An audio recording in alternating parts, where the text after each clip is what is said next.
This with the video that I did the other day where I was like, oh, I'm back and this and that. I was like, you know what? I haven't been gone that long. I shouldn't make it out like I'd be like, oh, it's been months since I was here.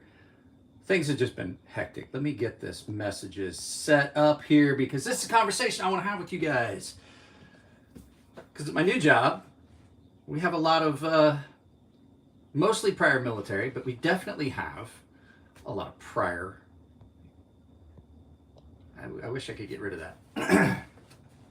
Definitely have a lot of prior police and law enforcement, and there's some differing opinions. I've had an argument with a coworker, not like a heated argument. It was all well and fun, and it made me, I was thinking about it today because I'm off, and I'm gonna have some more time off because my site that I'm gonna be working at full time is not completely up. I'm basically working flex, so I'm part time right now.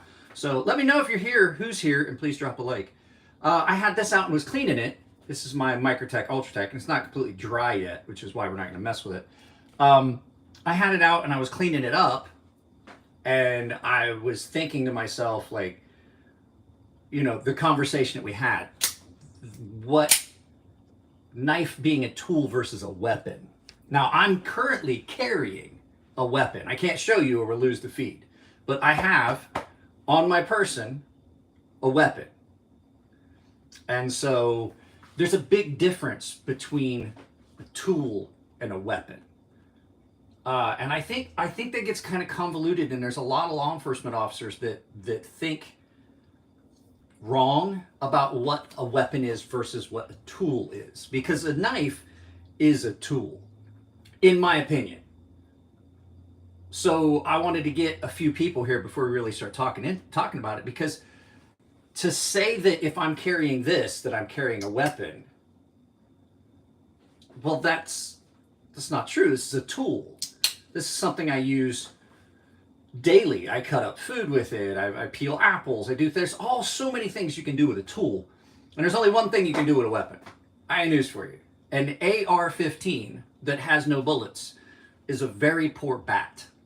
The way I've always looked at it has been,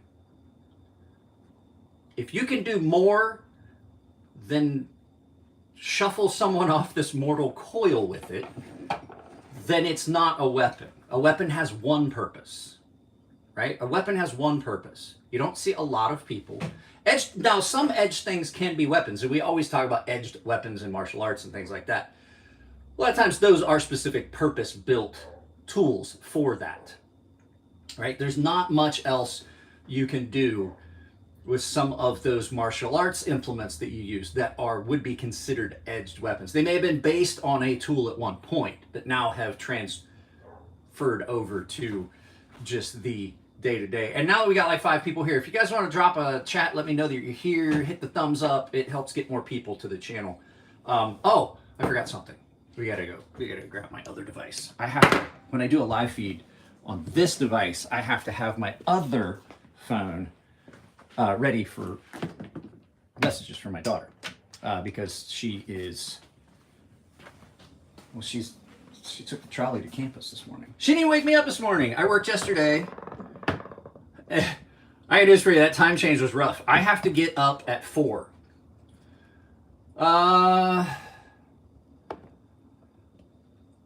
No, my daughter goes to UCSD. She got me this as a gift. I'm just wearing it because it's kind of chilly this morning. I had a hard time getting the dog to go out. My daughter is a freshman at UCSD. She just took the trolley up. She bought me this with her own money. She works for a cybersecurity firm as a paid intern. And so she's doing well. She's going to graduate college with 4 years of experience in her field. So, at any rate, what I was saying was that there's this big contention about what a weapon versus a tool is. And I'm old, so I got to have these. So, especially with the weird, like, it's making it hard to see the chat. So, yeah, there's a big contention. Like, there's a handful of folks there that I work with that are prior police, and a lot of them are prior military. And we were talking to one day about like the definition, like when cops are frisking somebody and they got a knife, do you have any other weapons on you? It's like, no. Well, like you got a knife in your pocket. Well, that's a tool, not a weapon. I saw that in an actual body cam video, and I was like, he's right. If I'm carrying this, I'm carrying a tool. Now this is kind of an aggressive looking tool, but still it's a tool. I can take this and I can go open packages. I could cut myself, I could sharpen a pencil with this. And this knife gets used a lot. It's a tool. You can see there's a lot of wear patterning on that blade. The weapon that I'm currently carrying as we speak has never been used for its design purpose. This gets used for its design purpose almost daily, as do most of these knives. Well, I do have a select few knives that get carried more than others. This is always in my pocket. It gets used all the time. This spends a lot of time in my pocket as well because they're both great tools. Tools for a purpose. A cutting tool.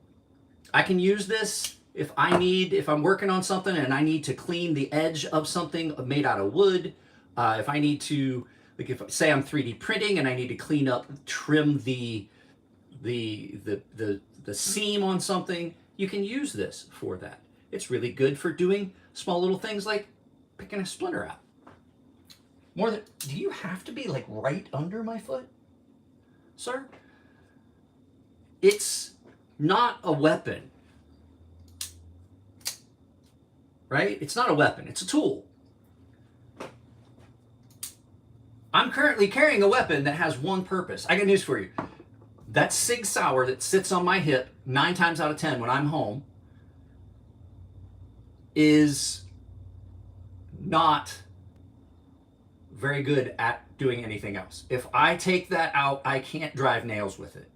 Now, I can grab a hammer and I can use it as a weapon. I can take a screwdriver and I can use it as a weapon. I can take my bit driver that I just used to disassemble my Microtech to take the back pin off so I could run some solvent through it to clean it up. This can be used as a weapon.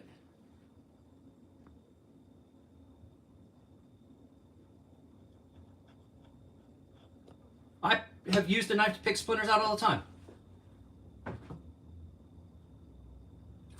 Okay, I got news for you. Then you probably should use another knife that's typically called, I use knives all the time. I have smaller knives.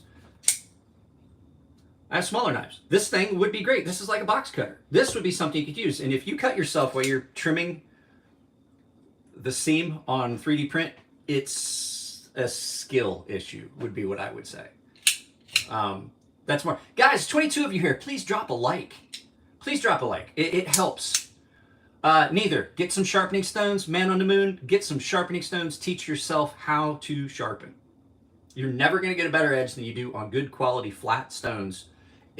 Unless you're dealing with something like this where you have a recurve, where you have that issue of needing specific stones to get in there.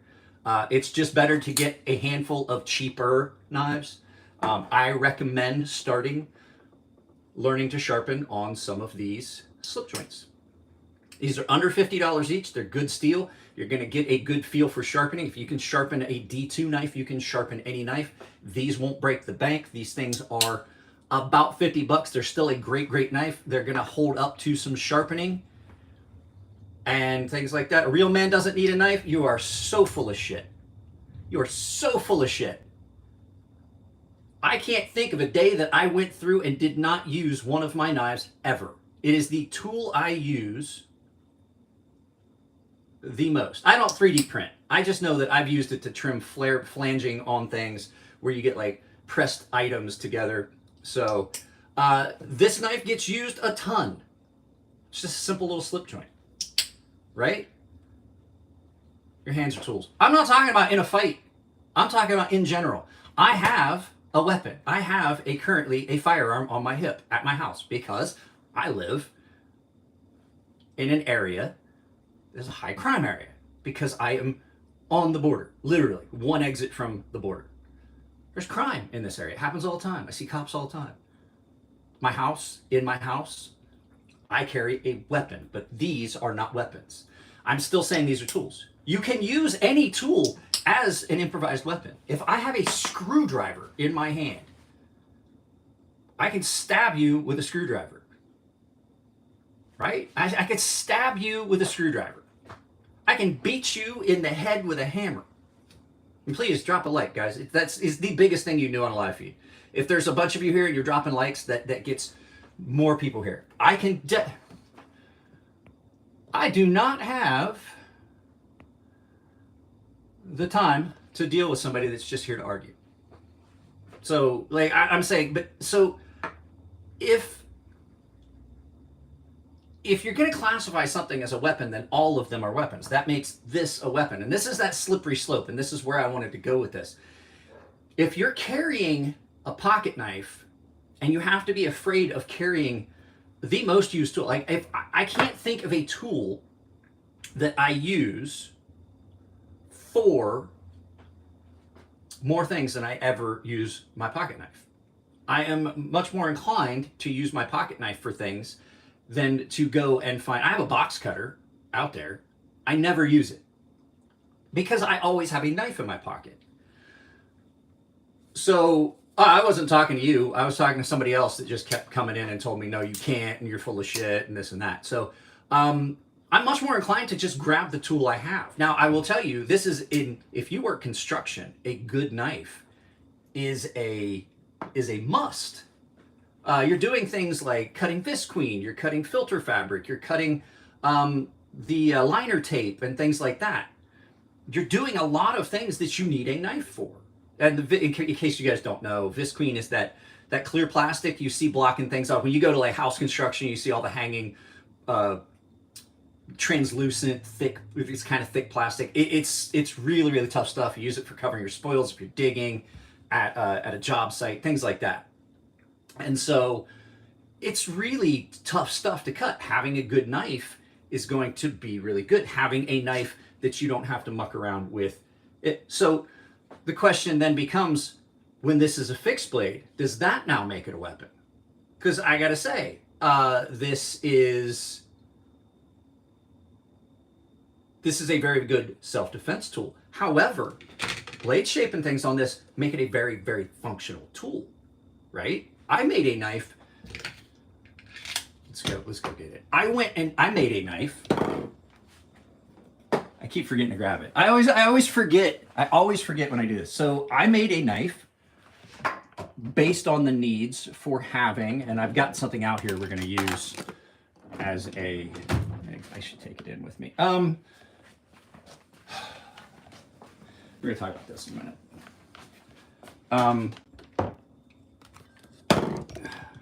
Oh, sorry. This tripod's kind of wiggly. This is a really cool multi-use tripod that I have that came with my other camera. So I designed this knife, and I had already made. Jesus Christ.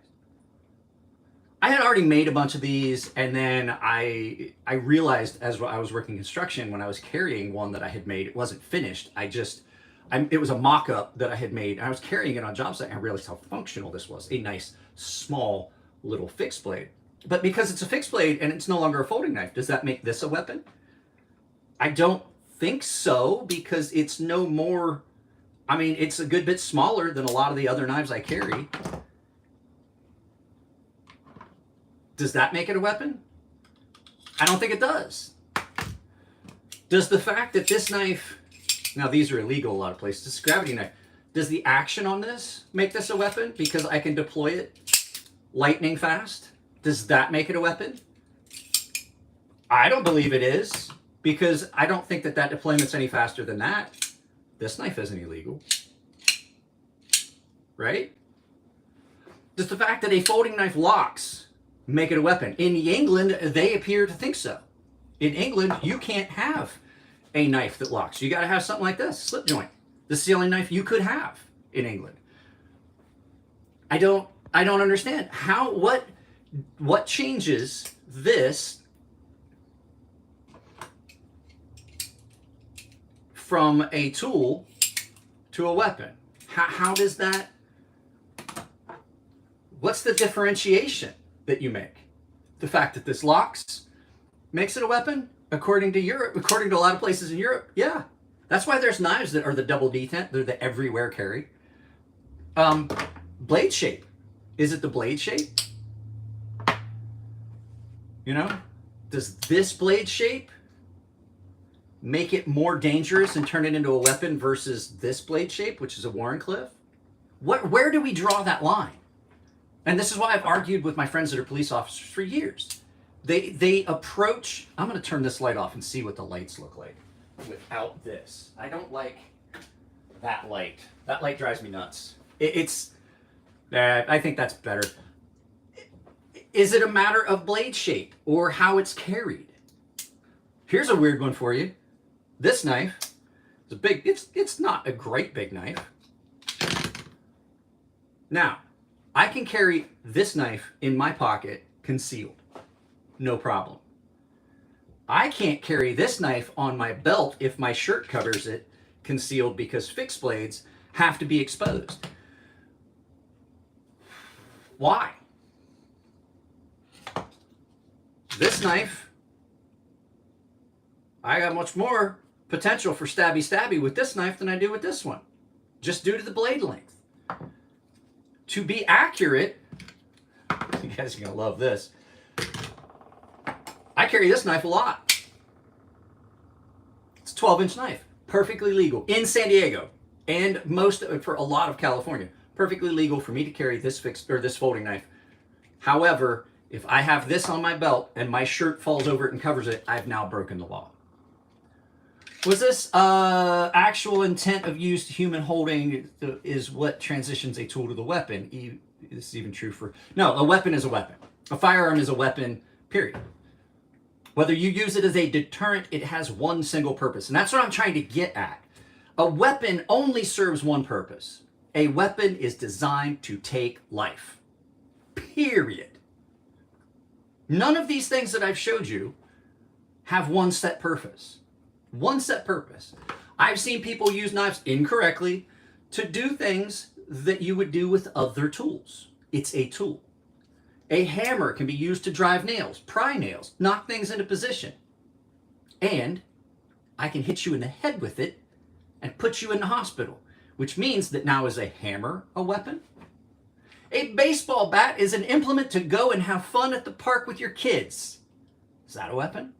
If I throw it in the back of my car and I don't have a glove and balls, according to the base regulations for Naval Base San Diego, their instruction, and I argued this, if I have a baseball bat in the back of my car, but I do not have a ball or glove with it, that classifies it as a weapon. Now I have a weapon, even though it's a toy.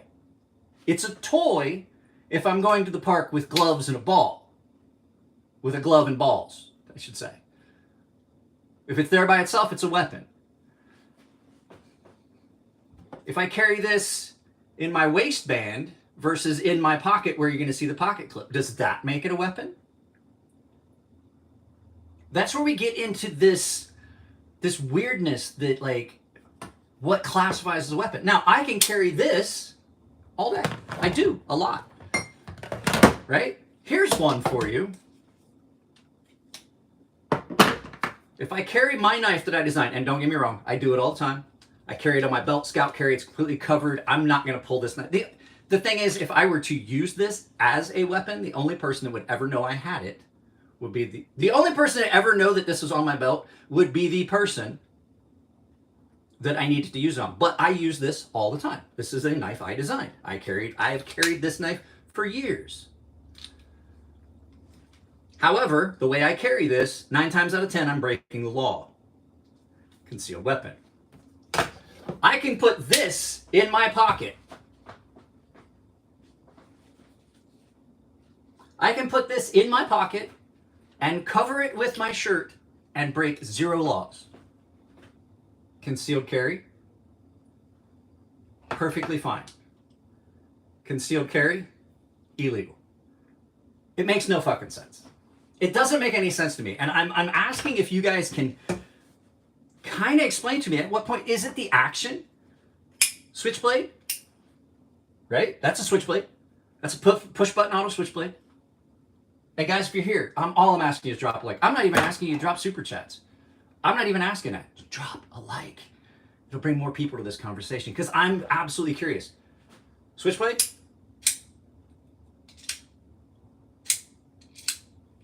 This is actually more difficult to reset. Does this make it a weapon?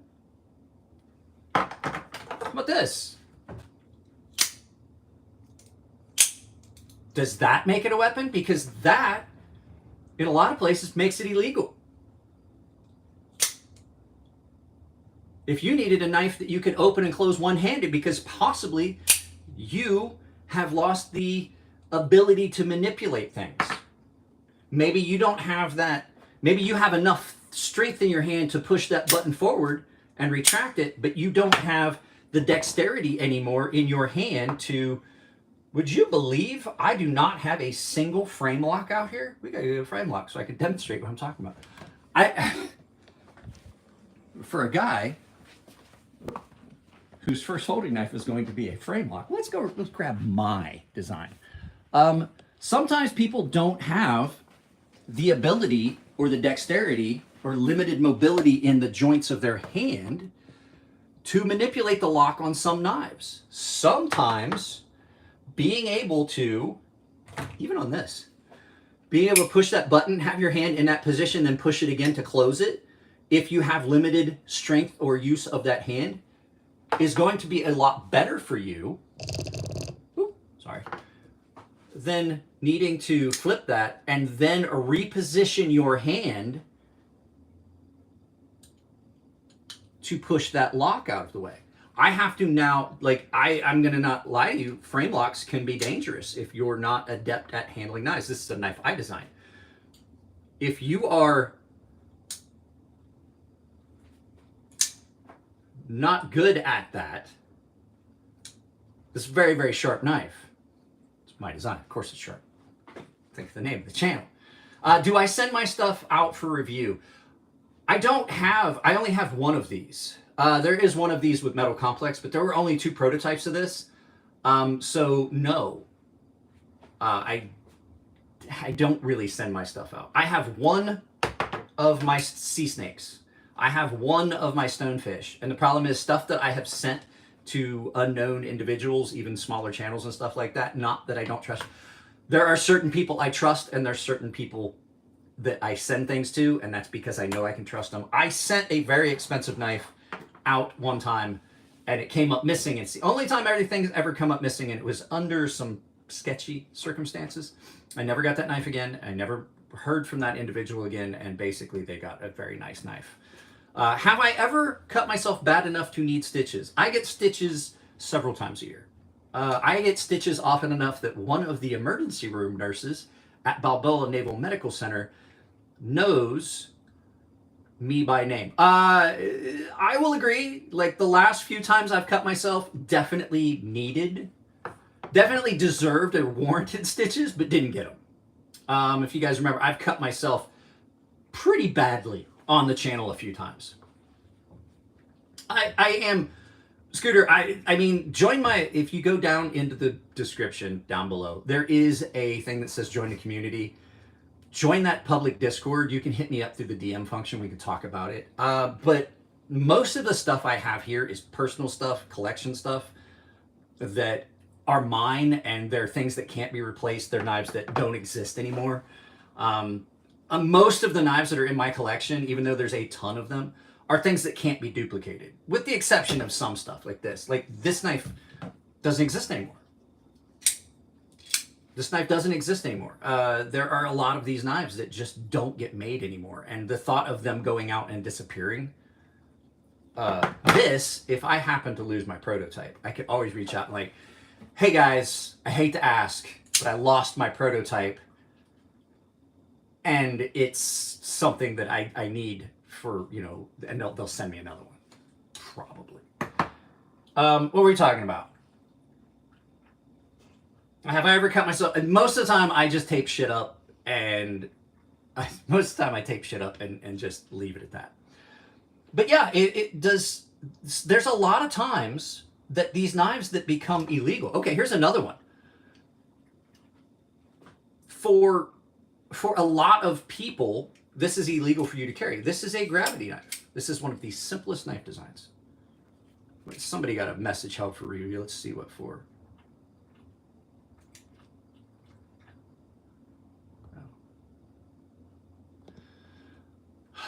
For a lot of people, this would be a knife that if you had limited use of your hand. Like, you still can use a knife, but you can't, hey, Paul, but you can't manipulate the mechanism. If you have grip that you can squeeze down, now you can control that knife.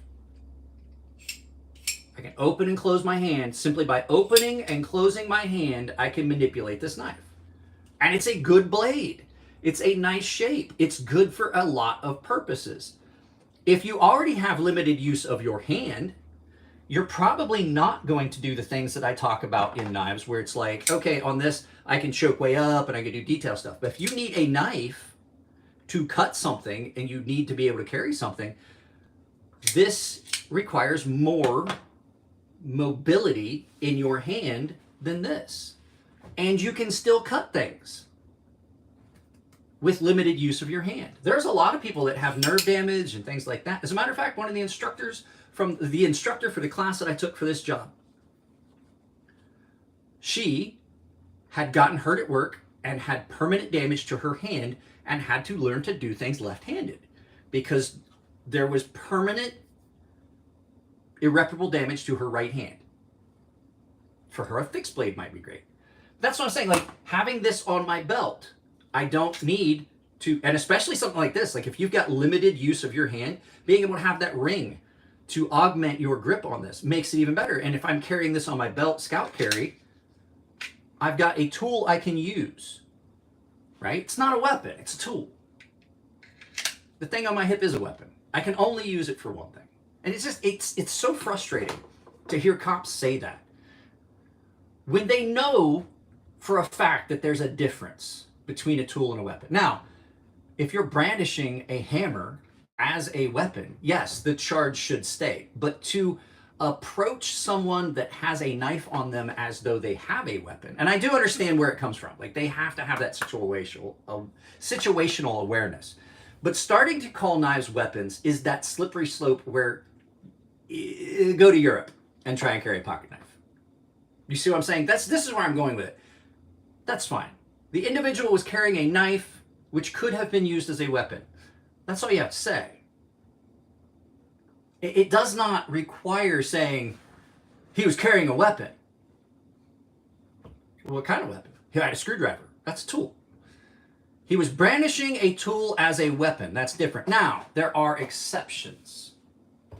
This is an exception. This is a cold steel, heavy-duty cane sword. This is a weapon. This is not something you take with you and go somewhere to cut up apples. This is a weapon. I will agree. It's an edged weapon. There is a difference, right? There's a difference. Now, I did not buy this. This was a gift. I had a friend, my friend Nick, was going through a divorce, and he stayed at my house for the entire summer while my wife and daughter were in Japan. He lived on my couch, and him and the dog formed an everlasting bond of love. I would come home from work in the morning. I was still working at night, and I would come home, and that dog would be on top of him, and then he would get up and get ready and go to work. So he got me this because we were out for a walk. We saw a mountain lion, and he ordered this for me. He did not realize they were illegal in California to carry. But you know, that's a really, really cool thing. But it's a weapon. Hey, Aiden Miguel, new job update. Oh, I already started. I'm working flex basically right now. So I had 5 days. I have a 5-day paid training. I worked a couple days as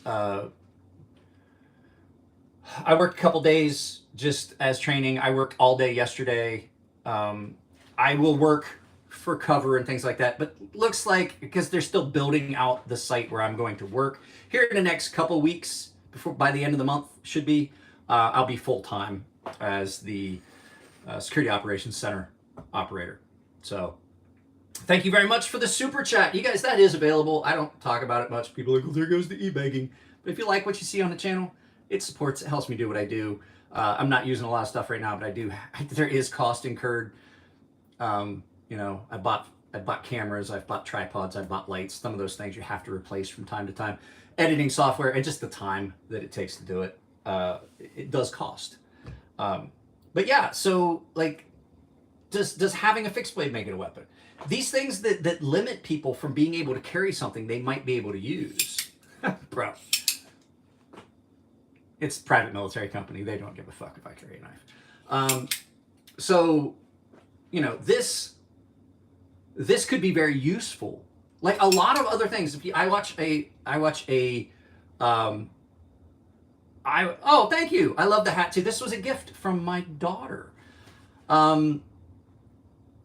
So there's a channel I watch called Barry Taylor. Is it Barry Taylor? He does a lot of kitchen gadget reviews, and he likes to say, he's like, you know, yeah, it is a gravity knife. He's like, don't knock these tools. They may, these gadgets, they may be goofy to you, but they may add ability of use for someone that is, you know, disabled. And I say the same thing about this, right? That's one of the easiest. You're in Butler, PA. Yeah. So I'm from Southeast Ohio. I'm like 90 minutes. I used to drive on weekends to Primanti Brothers to get sandwiches on Saturdays. It's like a 90-minute drive. It's like an hour and a half to Pittsburgh from my house. I've always been a Pittsburgh fan. It goes back to the Mean Joe Green it goes back to the Mean Joe Green towel commercial where he throws the kid the towel. I saw that when I was a kid, and it was just one of those things. And I just always, like, I'm 50, so I remember that. Like, I remember watching that commercial. So I saw it, and it just, for some reason, Mean Joe Green was my favorite football player. Like, it just was one of those things. When I was a kid, my dad got me a terrible towel. I still have it somewhere. But it was always a point of contention because my dad is a Cleveland Browns fan. And so we weren't allowed to watch the game together. So... at any rate, like I said, like this could be considered a weapon, rightly so. Like I would not want to be on the flip side of this. This is my favorite knife of all time. This is 9 1/4 inches. To put this in perspective, I put this in my pocket a lot. It's a lot of fun to carry.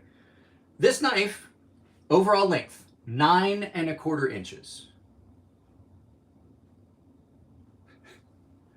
However, does that make it a weapon? No. You know what? I used this. I carried this. I did a video. I still owe you guys a full review of this knife. It's just hard to film because it is hard to film it at the workbench. I have to film it outside. Enchanted Gaming, I think that you have asked that question before on this channel. I can't remember, but I'm pretty sure. I do not own any butterfly knives. I have a butterfly knife trainer that's just for fun. I just don't like butterfly knives. They've just never been my thing. I use this, and there's a lot of things you can do with this, right? There's a lot of things. Oh, okay. I get that question all the time. I did a video about you're talking about gravity knives. Yes, it will wave right off your pocket. I'm not gonna do it now because I'm carrying Pew Pew and I can't show you guys that. They're really adamant about not showing. I had live streams taken down for firearms being in the stream. But this is one of those things that kind of bridges a gap. Is it, oh, grafting? No. Oh, I'm sorry. No, I don't. That's outside of something I would do. I don't do woodworking knives either. I carried this for like 2 weeks, and I was surprised at how many things I could do with it. However, there are so many things you can't do with this. Like I had a bunch of people tell me that the difference between a big knife and a small knife is you can't do the things with a small knife that you can do with a big knife. But you do. This is true. This is a true statement. I can chop wood with this. I tried it. I trusted it. It's pretty cool, right? And I was able to chop. If you saw the video, I was doing a bunch of chopping with this that I would not do with another smaller knife. However, I will tell you that there are a lot of things that I can do with this knife that I simply cannot do with that great big knife, right?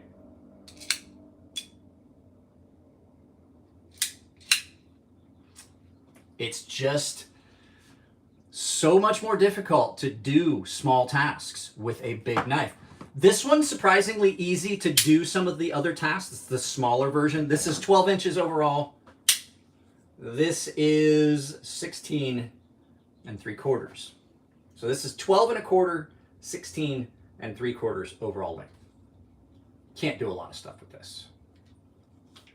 Can't do a lot of stuff. There's a lot of things you can do with this simply because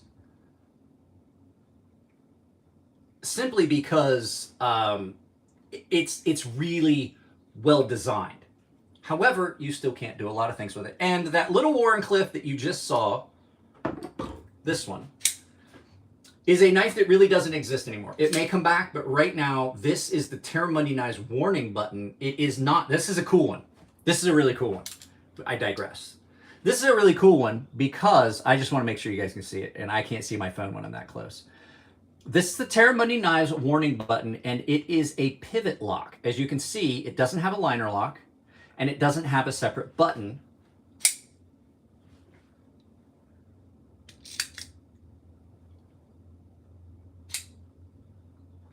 That's your lock.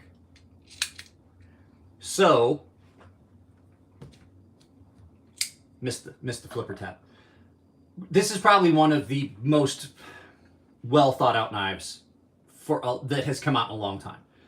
It is a very, very good Wharncliffe, super straight blade on this, nicely done. It comes down to a very, very thin point, but just the way it feels in hand, and then that really aggressive jimping on that curvature to it. This is probably one of the best thought out knives on the planet.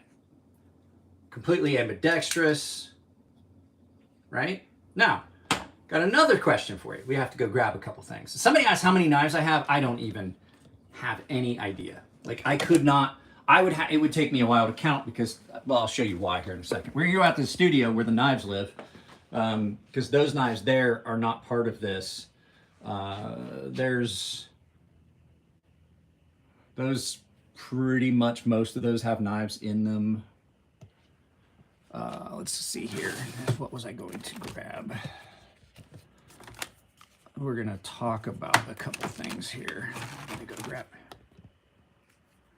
a couple things.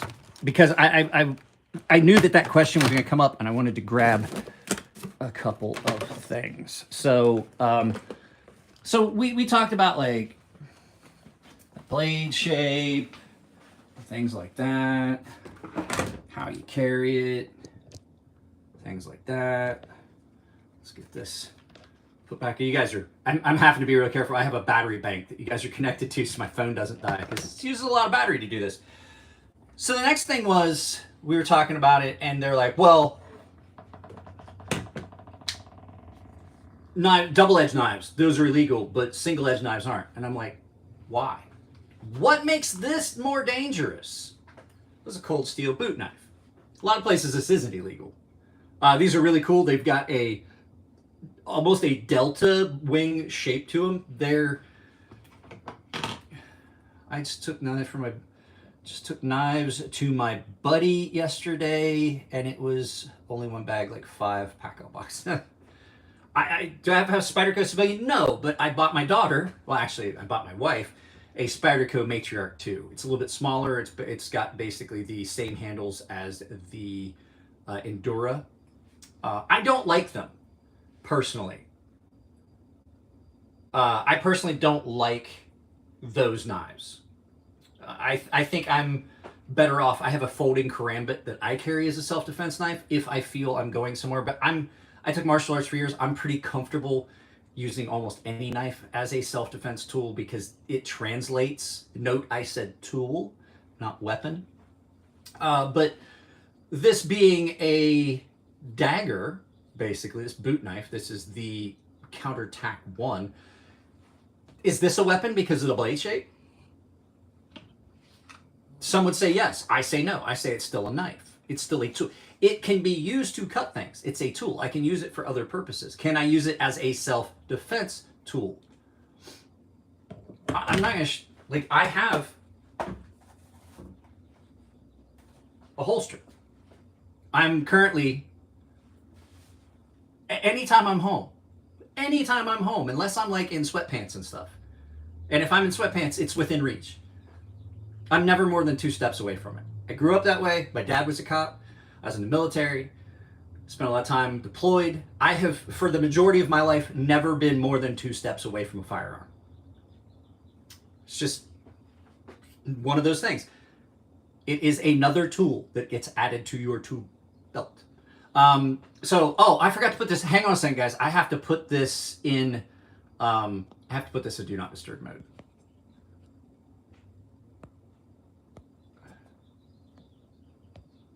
This is about the time of day on Mondays this is about the time of day in Mondays where I start getting all kinds of crazy, weird, spammy phone calls, and it always interrupts the live stream. So, if that's not a weapon,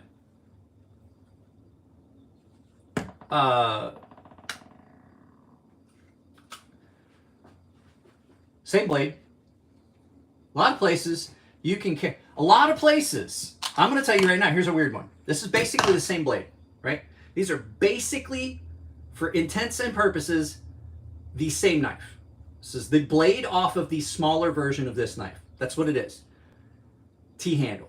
A lot of places, this isn't illegal for you to carry. It's not. Right? But this is. Like the smaller version of that, the Counterattack 2, has this exact blade. I've seen them side by side, same length. This is a Counterattack 2 with a different handle. Push dagger. Is this now illegal? I would say this is more bordering on this becoming a weapon. I can still do things with this.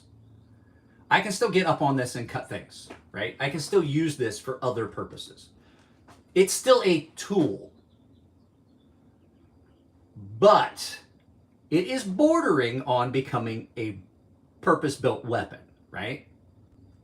No, I only have, the only Victorinox I have are Swiss Army knives. I have the mini, I have a Champ, I think. It's not the full great big one, but I have a Champ and I have a Officer Swiss, a couple Tinkers. My daughter has a couple Swiss Army knives. I got like, I looked at it, I found all of them. I got like 8 Swiss Army knives laying around this house. And they get carried all the time. They are one of the best multi-tools you'll ever find, because one of the things I've never heard myself say when I was looking for something and I had a Swiss Army knife in my pocket, I've never heard myself say, fuck, I need a pair of pliers. But I have heard myself say, I need a knife, I need a screwdriver, I need a Phillips, I need a flathead, I need a pair of tweezers to pick something out of my finger, I need a can opener, I need a bottle opener. Those things I have heard myself say. But I've never once been out somewhere and go, fuck, if I only had a pair of pliers. And I have a tool bag in my car. Swiss Army knife is the best multi-tool you're ever going to have.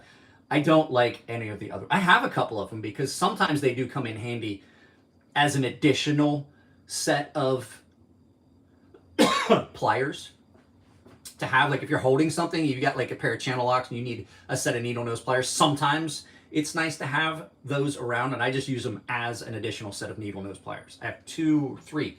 I have 3 leather. I have a Leatherman and 2 Gerbers, and they're okay for like if I'm trying to like pinch 2 pieces of metal together and I'm holding one with the other, and I only got like 1 pair of needle nose pliers, so it gives me an additional couple sets. My wife uses them for bending the hooks when she hangs plants and things like that. At any rate, so the handle, does that make it a weapon? Now here's another one. Here's a unique blade. This is a double-edged knife from Cold Steel called the OSS. It is the cheaper version of the Big Bear Classic. This is a sub-hilt fighting knife, sub-hilt fighter. It is sharp on both sides. Does this configuration as a fighting knife make this a weapon? It has really long blade, sharp on both sides, hollow ground. Is this now a weapon?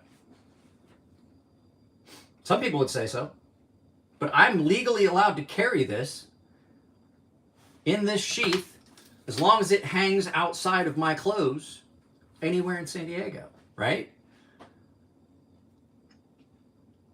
Okay, Mox Tactical, I disagree because I have used this to cut things that weren't people, right?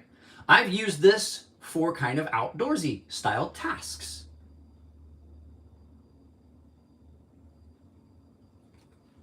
Time to design intent. If the design intent was for this to only be a weapon, then I would not be able to use it for anything else. That is where I'm saying the differentiation between weapon and tool. A weapon serves one distinct purpose. One. As I said with the sword cane, that's not something you're taking out and using. This is not something that you would... What the hell did I just drop? This is not something you would pull out and use for anything other than a weapon. Right?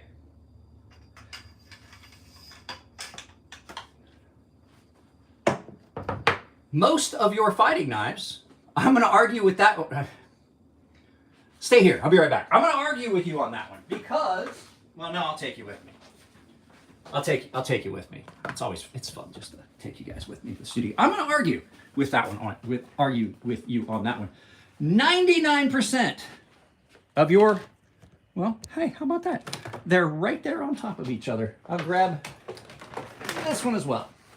99% of your knives that are listed as fighting knives, right? Military style fighting knife, right? Because I was in the military, had to have several of them. I only grabbed one. This is a U.S. Navy K-bar. This is the quintessential fighting knife, right? Look at that blade shape. I want you to put that blade shape in your mind and I want you to hold that, right? Because this is where I argue with people and I get so upset. If it was a fighting knife, then that should answer your question. It's the same thing you said, Mox Tactical. And I'm not just picking on you. You just happen to be the one that said it. Do you still have that blade shape in mind? What's this? Is this a fighting knife? No, this is a Buck 119 Special. Outdoor knife. One of the quintessential outdoor knives. This is one of the nicest small Bowie knives ever made. You have that blade shape still in your head? This is an outdoor knife. This is a Puma Stag Bowie. This is one of the best small Bowie knives ever made. This is one of the best outdoors knives ever designed. You see that? Now, got that still in your head? Try to do this one-handed and not lose a finger. What's the difference? Is it this? No, that's on here. Is it this clip point? No, that's on here. Is it the handle? Well, the handle's a little bit different, but it has a striking pommel, so does this one. Where does that distinction get made? And that's what upsets me, is people will say, well, if it says fighting knife, that's what it was designed for. No. These aren't fighting knives, and they are almost identical in blade shape to that knife. K-bar is not a unique fighting knife. A lot of the military knives that you will see, that does not go in there. I mean, it would. There were a lot of guys that carried this in lieu of the K-bar because it's a better knife. Because you know what you can do with this? A lot of things that you can't do with the K-bar. The K-bar is a glorified sharpened baton or bat. It's not a very good knife. And the fact is, it's not great for fighting. It's not balanced real well. It's supposed to be that all-around do-everything knife. It was the original survival knife. It was based off outdoor knives, and it was used to basically take people out. Now, I have a fighting knife. I should grab it. Can we go grab it? I have another fighting knife. Well, it's based off one of the quintessential fighting knives. The original fighting knife. And it's right here. So the Randall Model 1 was the quintessential fighting knife. As a matter of fact, Green Berets, Special Forces, Airborne guys, they all carried, it was issued to them, the Randall Model 1. This is the Cold Steel R1 Military Classic. It is a licensed replica of the Model 1 from Randall. Why did he go upstairs? Hang on a second. I gotta check on the dog. Chunk, what are you doing? Get back down here. Good boy. So, this was the quintessential fighting knife. Do you see where I'm going with this?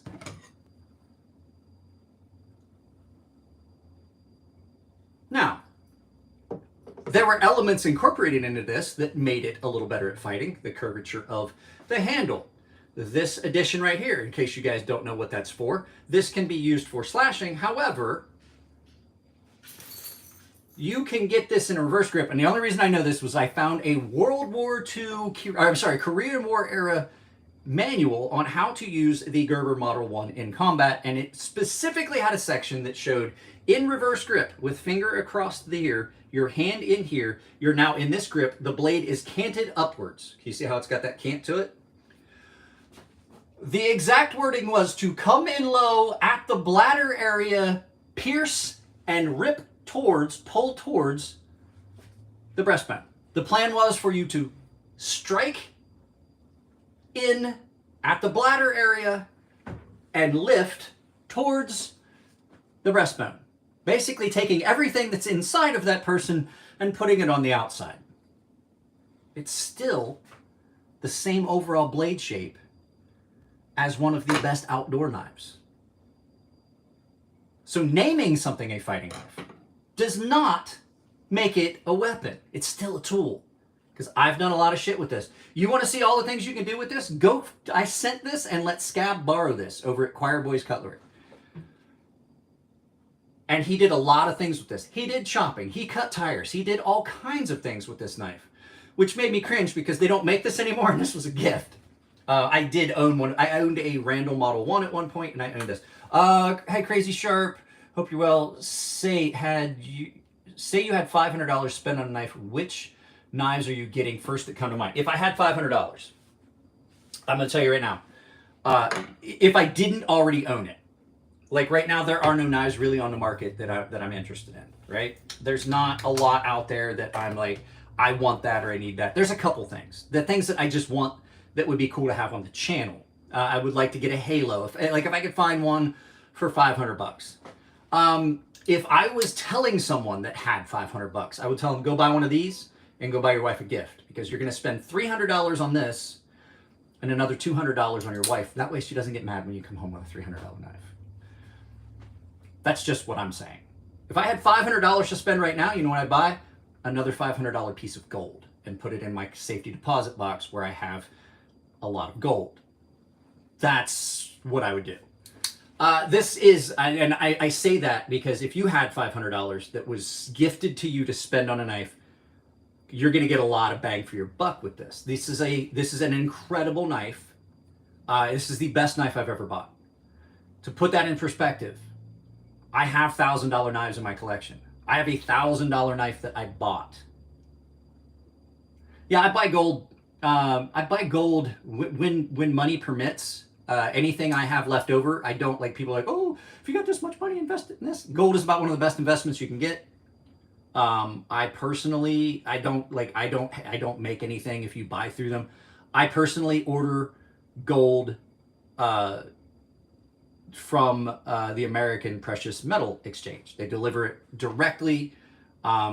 It's an investment. The gold that I have has doubled in value in the last couple years. I don't have a lot of liquid assets, but to put it, so another thing is silver. I just recently bought my daughter 5 ounces of silver. So she has like 9 ounces of silver that I started buying for her once she started college. At any rate, it's something that's going to continue to increase in value, and I just keep it in my safety deposit box. Right? I keep it in my safety deposit box. When it comes in, I log it into like my assets, and then I take it in my safety deposit box. And the reason that I carry a firearm around the house a lot of times is because sometimes I'll have gold here at the house that I haven't taken the safety deposit box yet. Even though I use a VPN, you guys really couldn't track me down or anything. I still don't want that. At any rate, greatest knife I've ever bought.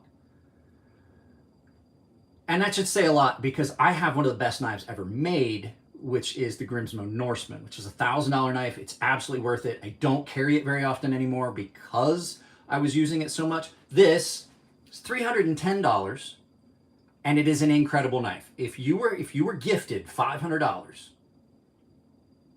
I honestly was not joking. I would buy this knife in this exact configuration, the fluted aluminum, ram lock, it's ambidextrous, and I would buy this and then take $200 and buy my wife a very nice gift. So, and you can find these on sale sometimes. If you guys are interested, I have a link to Blade HQ down below. Most of the knives that I talk about, you can find them there. It does support the channel a little bit when you guys buy stuff there.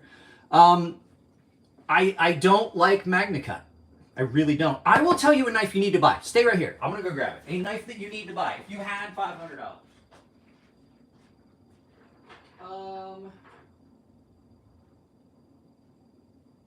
Here we go.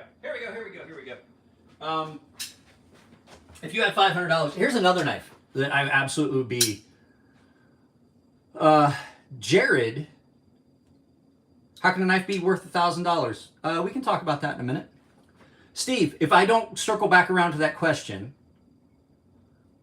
ask it again. But this is Jared Neves' new knife. These are the Offender. These are $299, and they are absolutely amazing. If you're looking for something that's more along the lines of this is in MagnaCut. It's the only knife I own in MagnaCut. If I didn't own one of these, I probably would have bought one.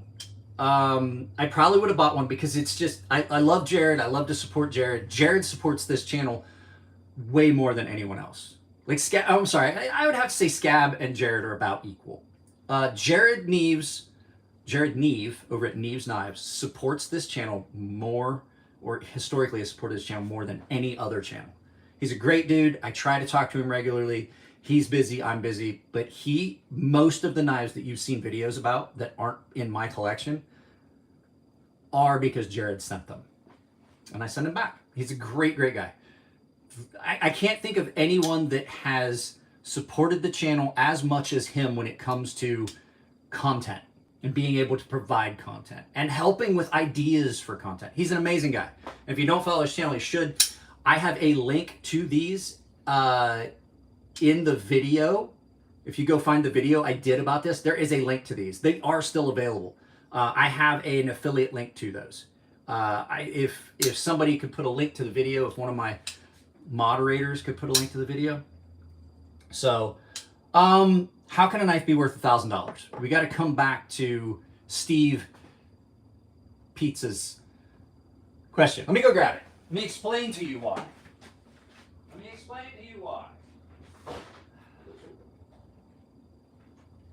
My shoulder hurts. I didn't want to carry you guys out here. And if you guys could see, this is what happens every time I do a live feed, which is why I have to end early enough for me to get cleaned up before my wife gets home.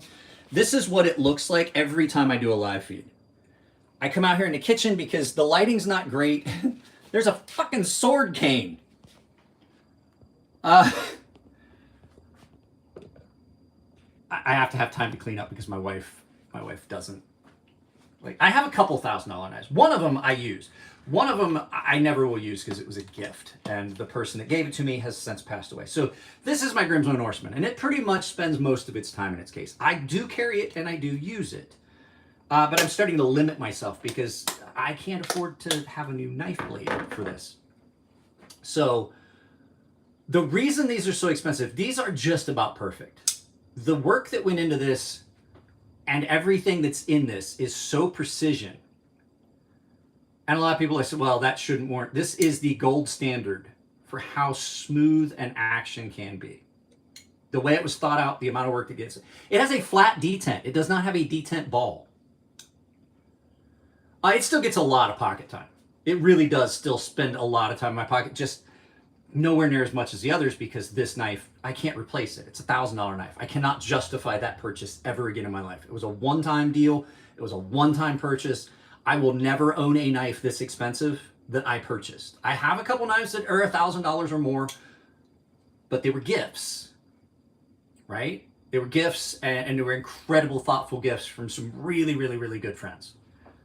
This I purchased, and the reason is that John makes every piece of this.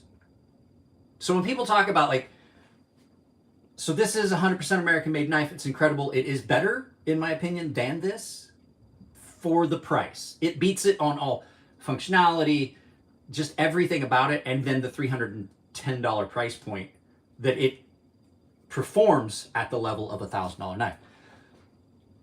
Every piece of this knife, with the exceptions of the balls that are in the bearing races, were made by John. Oh, and the ceramic post that is the detent. Every one of them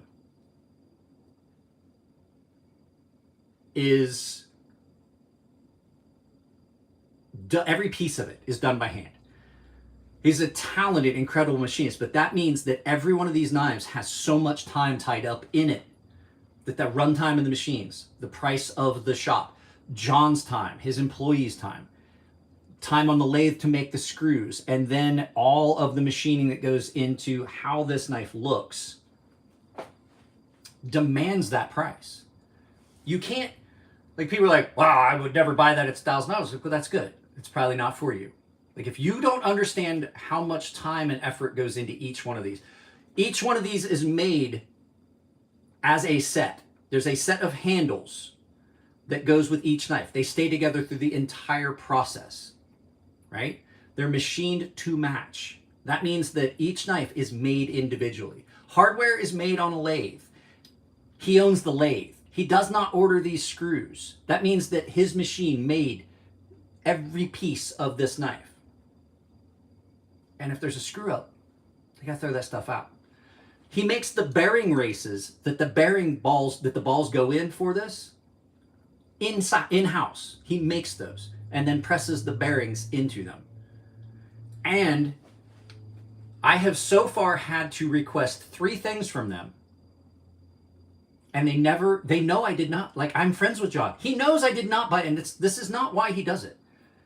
That lifetime warranty of this knife, if I lose the bearings, they will send you another set of bearings. I've done it. I put them in a cup on the kitchen sink. When we moved in here, I had used this knife while we were moving to cut tape and open closed boxes and cut boxes and things like that. It got really dirty, and I put the bearings in a cup full of alcohol on the back of the sink, and my wife did not pay attention and dumped it into the sink and then ran the garbage disposal. Brand new set of bearings a week later. I had a screw that I did not tighten properly. Fell out.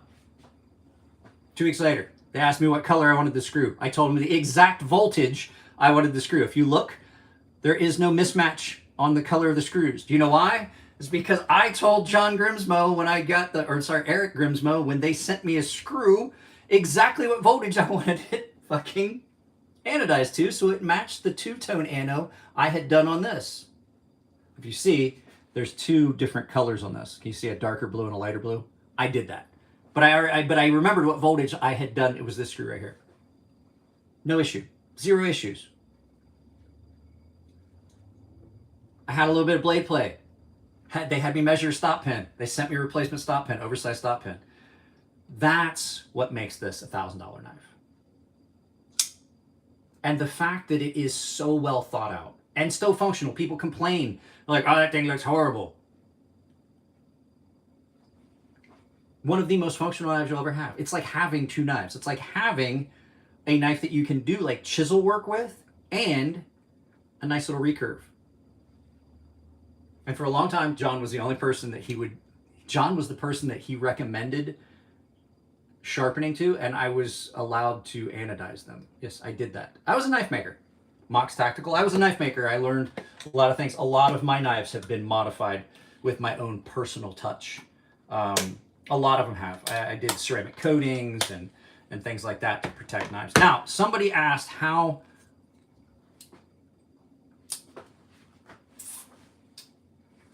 Adam, I will tell you,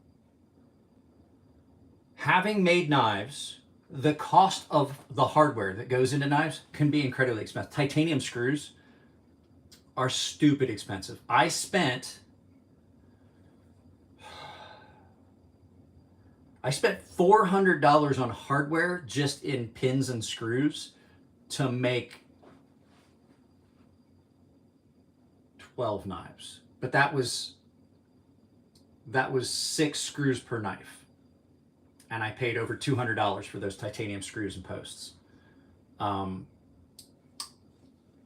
didn't do PVD. I did ceramic coating. It was an electrically applied ceramic, baked on true ceramic.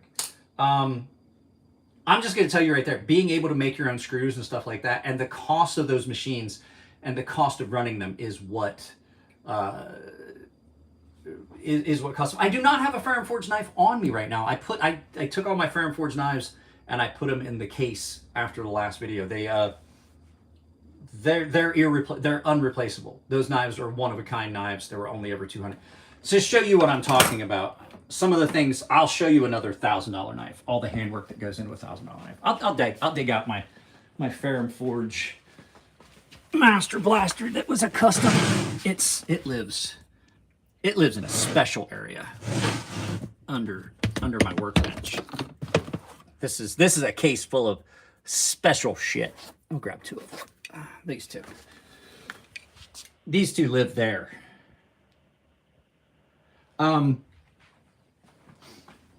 So these knives were 100% in-house builds, and I got to tell you, it's just that most of what you're paying for on those knives that are so expensive is the time. It takes a lot of work to build a knife from the ground up. A lot of my knives were $600 plus for me to make you a knife. There's not much. That's what I'm saying. So the boys over at Ferrum Forge Knives, this was a $550 knife. The custom carving that was done on this and custom finishing was about another $600, right? So this was a commissioned piece from my friends Nico and Elliot. That's a full copper inlay. So the profit margin is next to nothing, which is why the guys stopped doing it. I got a mustache hair that's tickling my nose. I'm sorry, it's driving me nuts. So the time that goes into this, there's like 40 to 60 hours in every carved piece. And so, you know, how much is that worth per hour? What's his time per hour? This was not a maker's choice. This was a commissioned piece. I gotta figure out where that mustache hair is. It's like turned up and in my nose. That copper inlay was carved. So there was a slot that was milled onto this. Let's turn this around. Maybe you guys get a better look at this way. Let's turn this around. Let's see here. So you can see how that copper inlay was milled and then carved. So that was pushed in, hammered in, and then carved in to match, right? This one is another carved piece. This was hand carved with a Dremel. Every one of those scales was hand carved, right? Every one of those was hand carved on this. And this is a Gavco collab. So the amount of time that goes into some of these knives is just insane. And having been a custom knife maker, I gotta tell you, like, I didn't understand why some knives were so expensive until I started making knives and I saw the cost and the time. Like, if I charge you $600 to $700 to $800 for a knife, I'm charging you based on materials, time. I figured it out. I was making about $3 an hour when I made a knife. So the guys that charge that much for a knife, there's a reason. There is a reason.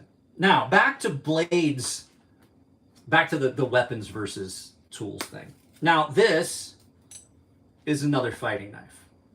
And this one is starting to get into a realm of, is this a weapon? It's still a tool. But it's a very, very good tool for some specific purposes, which would blur that line. This is probably one of the best fighting knives ever designed. This is the Cold Steel Taipan. Full dagger grind. It is a nightmare. It is a chainsaw.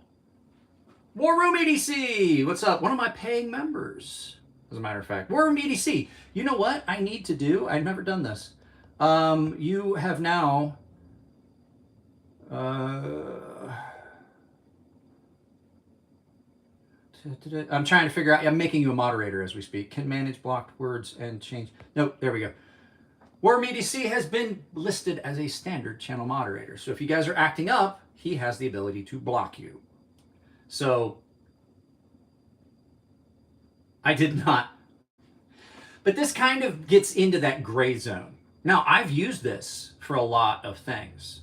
But this is a fighting knife. It was designed for fighting. But it's not still a weapon, because you can do other things with this. This is a very, very nice knife. It kind of steps outside of the military fighting knives we're talking about that were based on other knives. This is more based on a knife that was used in concert with a sword, right? This is more like a medieval dagger. However, it does do a really good job at other things. It's got this nice, really straight blade. It's nice and sharp, very, very sharp. And it is comfortable to use. So I have used this for a lot of other tasks, but you're starting to get into some realm where this goes from like kind of into blurring that line. And I do understand why it can be confusing, but it's still a tool. I'm going to show you something that a lot of people think isn't a weapon, but I think is a very good self-defense tool. Let me go grab it. It's right here. It's not very far.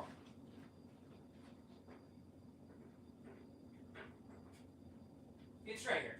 And we have 3 of these around the house. There's one for me, there's one for my daughter, there's one for my wife. This is the Mini Pow. This is a Cold Steel Mini Pow.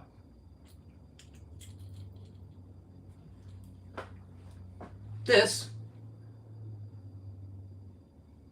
it's great. This is all I need for a self-defense tool. This thing could be used. Now, this really is not a very good EDC item. However, do I have a Cash App? No, I do not have a Cash App. You can drop Super Chat. If you want to support the channel, you can drop Super Chat. I'm going to get the give me a coffee or buy me a coffee thing. Some people do that on their channel. I'm going to start adding that. And I think that just is basically like a $2.99 donation every time. But I have used this a lot for some other purposes. It's one of those ones that's weird. This is actually, with it being small like this, much easier to use as an EDC item than this one is. I also have another one that goes on a zipper pull. It's on my jacket, my work jacket, which is in my locker at work. The Super Edge, which is a standard edged or standard handle. But if you're on top of me and I pull this out of that neck sheath,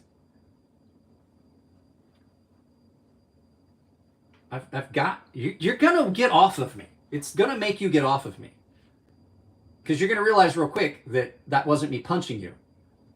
That was me cutting you viciously with that serrated edge.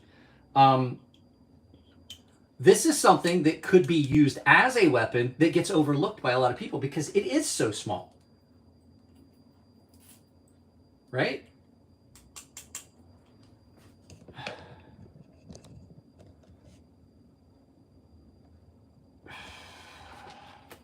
So, yeah, I know. I need to figure it out.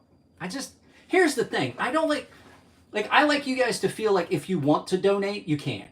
And I think that adding that looks like I'm trying to say, like, you're watching the video, you should donate. That's why I don't mention the super chat stuff very often. So it's kind of a weird thing to talk about, because some people think every knife is a weapon. If you're carrying a pocket knife, you're carrying a weapon. And I'm like, I absolutely disagree. I absolutely disagree. This is a pretty big knife, right? I designed this. It's a fairly large knife that I designed. It's really kind of unique. I don't know when these guys are coming out, by the way, guys, before you ask. I could do devastating things with this knife, having been in the military and having taken martial arts as many years as I have. Knowing what I can do with a knife, I could be devastating to someone with this. It's not what it's designed for. Convex blade on this, S90V. It's just a beautiful piece of pocket jewelry, functional art that you can use to do a lot of things. I don't like the Yojimbo, and I don't like the Yojimbo. I do like this.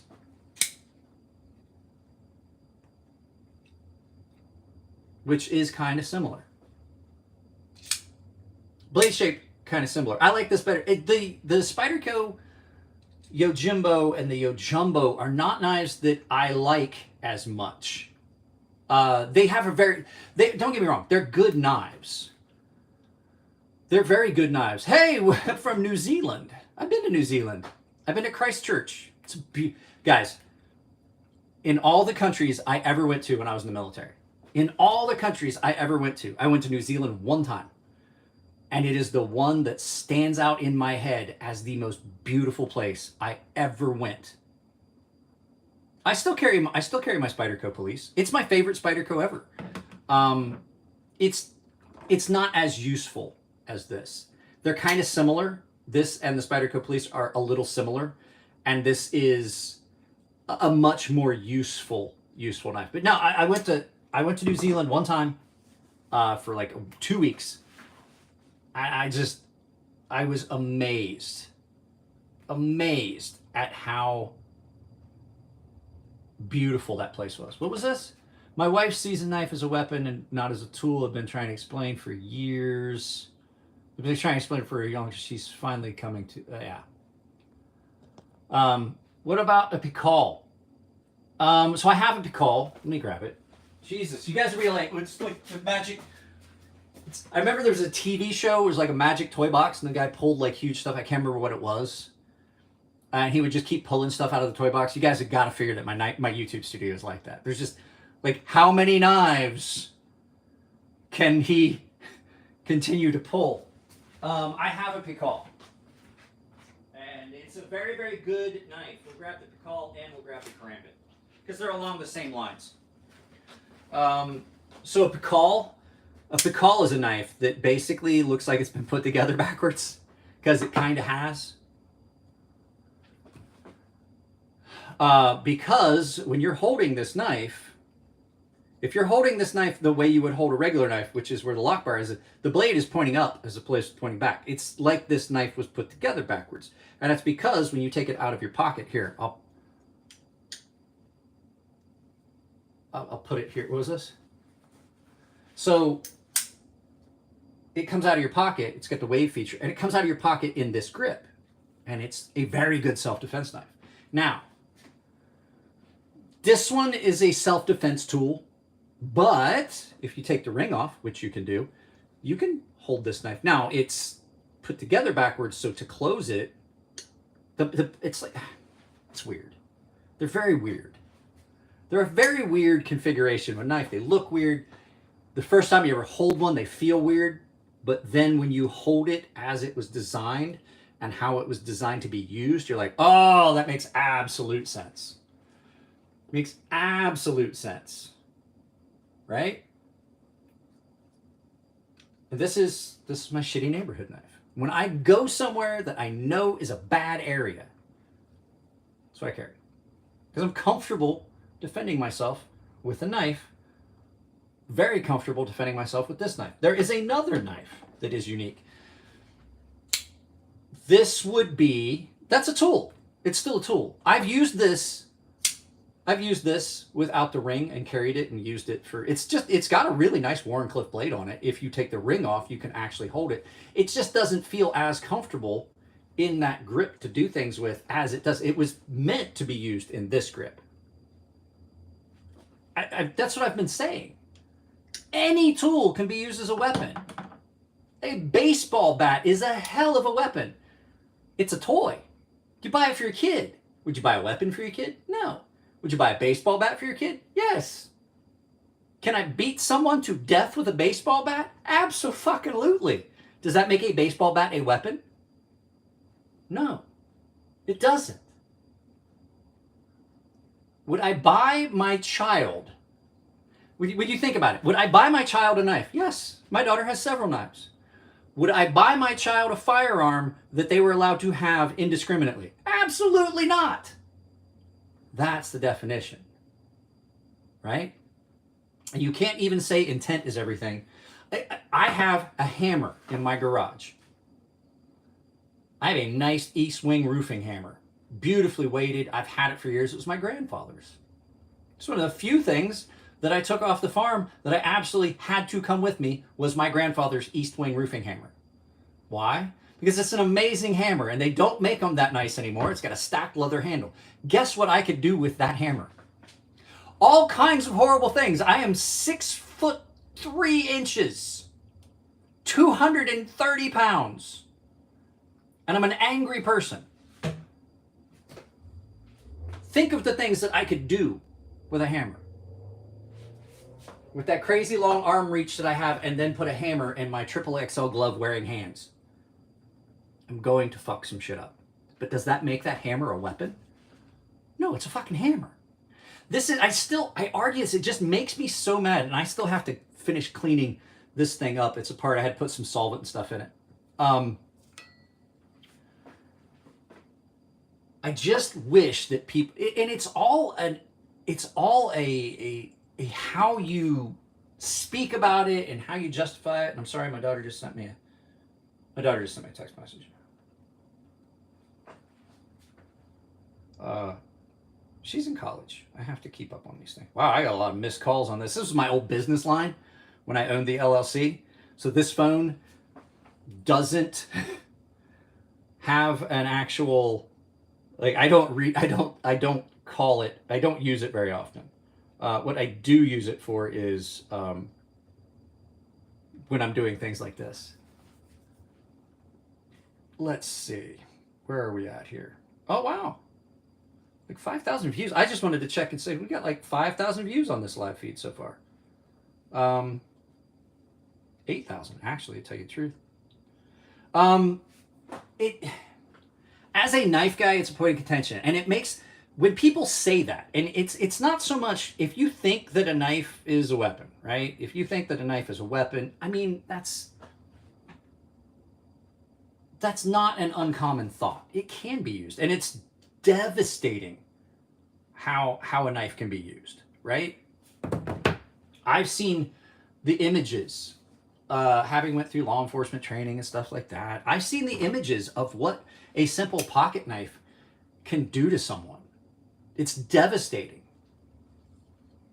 But when you start listing knives as weapons, you start this precarious slide towards what happened in Europe, where you can't carry a knife anymore. Even Japan, as much as I love Japan, that's one of the reasons I can't live there. I couldn't carry this in Japan legally. Can't. It's illegal to even have this. Like, if I left the confines of the base, I was not supposed to have this in my pocket. Any of my knives when I was in the military. And it's one of those things that when things start getting vilified, the changing of language, which we see this, I'm not trying to get into anything political, but we see it all the time. When you start changing language, you change a thought process. When you change the thought process, then it becomes a reality. If these get referred to as weapons, we change that verbiage from, or the way we speak about them from being a tool, one of the best tools, the second tool we ever created. And I say second because I got this from Christopher Williamson, not to take credit for it. The reason the knife is the second weapon or the second tool we ever created was because you got to have a hammer to make a knife. You have to hit flint to make it into something sharp. Hammer was the first tool we ever invented. The knife was the second. When you start talking about like the best tool that has ever been designed, like I said, if I had to think of the most used tool in all the tools that I have, it's this one, the knife. Not this particular one, but a knife. When you start using a different word to describe something that demonizes and vilifies it, as that becomes in your head how you describe that, then it becomes what it is. Right? If I continue to say this is a weapon, this is a weapon, this is a weapon, and somebody keeps hearing that, then they're going to think this is a weapon, and then they only think of this as something dangerous. They don't see the good that that tool can be used for. I used a knife the other day to cut a cat loose from some fishing line that had gotten caught in. That doesn't sound like a weapon. That sounds like a very useful, purposeful design for an item that helped save a little animal's life, right? That cat would have laid there, tied up in that fishing line, couldn't move until a coyote came and got it, and I saved that little cat's life at least for a little bit. I let him keep one of his 9 lives.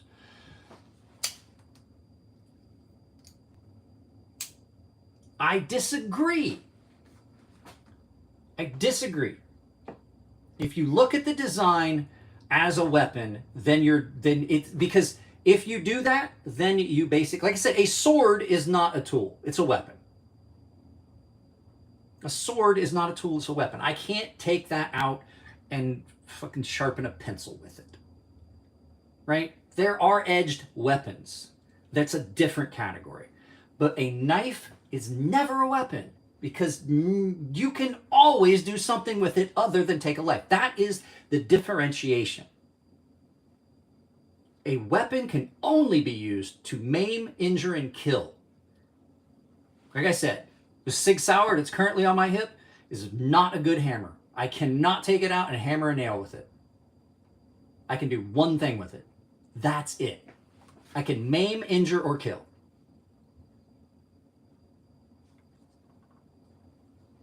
Saved a kitty cat's life. Cut an apple. Sharpened a pencil. Cleaned up some plastic flanging. Opened a package. Like what? There is a very clear line between the two. And I get upset being passionate about knives, loving knives. Here, you ready for this one? Okay. This is what made this happen. I tried because I wanted to help Jared. This is where this whole live feed came from. I tried to run a promotion on YouTube ads about this knife. I tried to promote a video, right? Through YouTube or through Google Ads. And they said it violated their weapons policy. And I tried to do, I tried to go through and say, no, it's what they would not let me do a promotion about it. They run ads on my videos. I make money on YouTube doing videos about ads. But I could not promote that video because it was about a knife. Do you see where I'm saying? That's stupid. And I even gave them the whole knives are tools.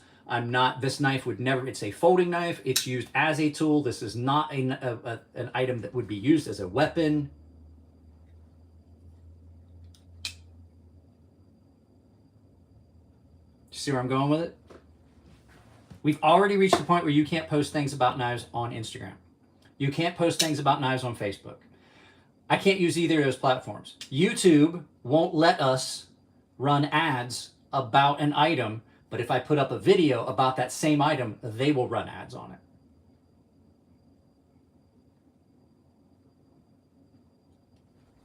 Silly. Changing language, change the mindset, makes that mindset the reality. Guns are dangerous. Guns are dangerous. Guns are dangerous. I've had guns for years. I've grown up with guns. Like I said, at no point in my adult life can I think of very many times that I was more than 2 steps away from a loaded firearm. 9 times out of 10, it was on my person, as it is now. My firearms have never killed a single person. Firearms aren't dangerous. People are dangerous. And whether it's a firearm, a knife, it doesn't matter. There you go. Exactly. See what I mean, Peterbilt knife guy? It's one of those things that just drives me insane when people say it. And I can't understand it. Right? Will bad people use knives? Yes. But good people use knives too. There you go. If guns are dangerous, then so are forks. It's not the fork that made me fat, Peterbilt knife guy. It's my wife. She's a very good fucking cook. And I'm not a slouch either, so we're both really good cooks. What's the solution for people? Stop letting them out. I am not. I watch Tim Pool occasionally. I watch a lot of news. This is not a political statement. I watch Tim Pool. I also watch CNN, MSNBC. I get as much news as I can because I like seeing different viewpoints. A lot of times some viewpoints resonate with me a little bit louder, but I still do watch both, right? But I watch Tim Pool. Tim Pool is adamantly against the death penalty. I'm the exact opposite. I don't think we need less death penalty. I think we need a lot more, and I think we need to do it more efficiently. You don't take someone and put them in jail and let them go through this long, lengthy appeals process. Somebody goes to jail for murder. No bail. 0. You're going to stay in jail until your trial. After your trial, if you are found guilty, there is only one sentence, and that's death. You were allowed 1 appeal. You're allowed 1 appeal. I'm not saying you can't have appeal, but it has to be done in a timely fashion. And then after that appeal, if you lose that appeal, then you've had 2 chances, and keeping someone in jail for the next 30 years before you finally execute, and most of them dying of natural causes before the execution of their sentence, that's stupid. I'm paying for that. After your appeal, we take you out back. We don't build a gallows. Some people are saying firing squad is the cheapest, most efficient way. I disagree. We take you out behind the jail, we tie you to a chair, we zip tie a bag over your head, we leave for an hour, and we come back and dispose of your remains.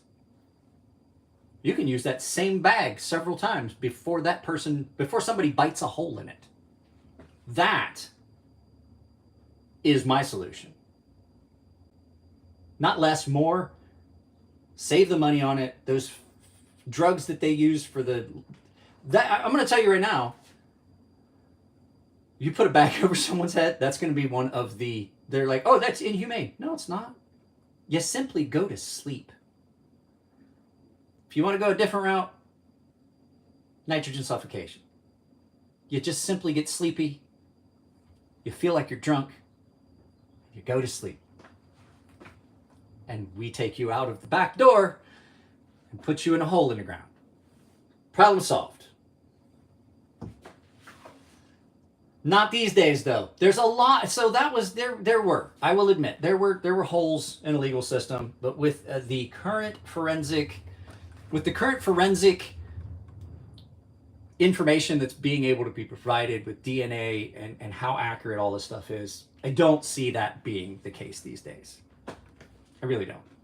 And if you've committed, my other one here, if you've committed multiple felonies and you keep getting released, we don't give you a life sentence. If you have proven yourself a threat to society and you are absolutely not able to be, you go to jail and you come out every bit as bad as you went in, if you get caught after so many felonies, you get the same treatment. Behind the jail, back over the head. I am not a forgiving person. If you are a threat to society, the society that I spent 18 years of my life protecting actively as a member of the military, You don't deserve to be part of that. And if you're absolutely against the death penalty, I got a better solution. There's all kinds of islands. Just put you out there, we airdrop food every once in a while. Other than that, you're on your own. Start your own society. So, at any rate, we're off of that one. I just get upset because I hear people say, "Oh, death penalty." I say, I wind up paying for that person's thing. Like, take a small island, you put your criminals out there. We stop by once a week to pick up the bodies. I don't know what's going on, but my screen keeps going black. Did you guys lose me for a couple seconds there? I don't know what happened. My screen went completely dark. Maybe we'll stop talking about that. But at any rate, I don't have a lot of sympathy. I don't have a lot of sympathy. But at any rate, yeah, knives aren't weapons. That whole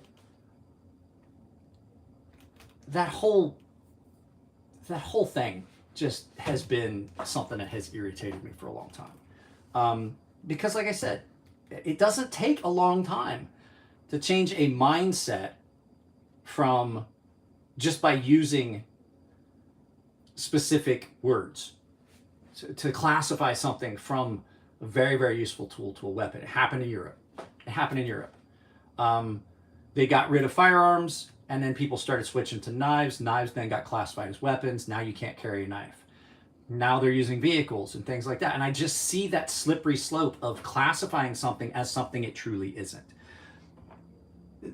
Somebody asked what my most used knife is. Lately, it's probably this one.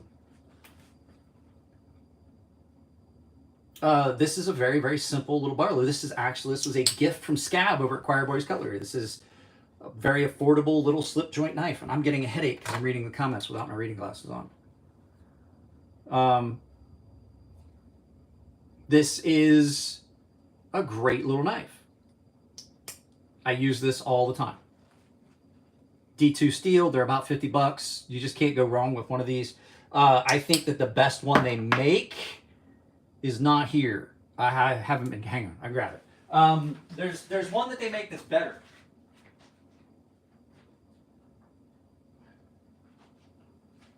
There's one that they make that's better. I think the best one they make, as far as this is their Sweetwater Creek Senator with stag handles. I think this is my favorite one they made. This is the one I use the most lately since I got it. This was a gift from Zach Schmidt. So I carry this a lot, and it's great.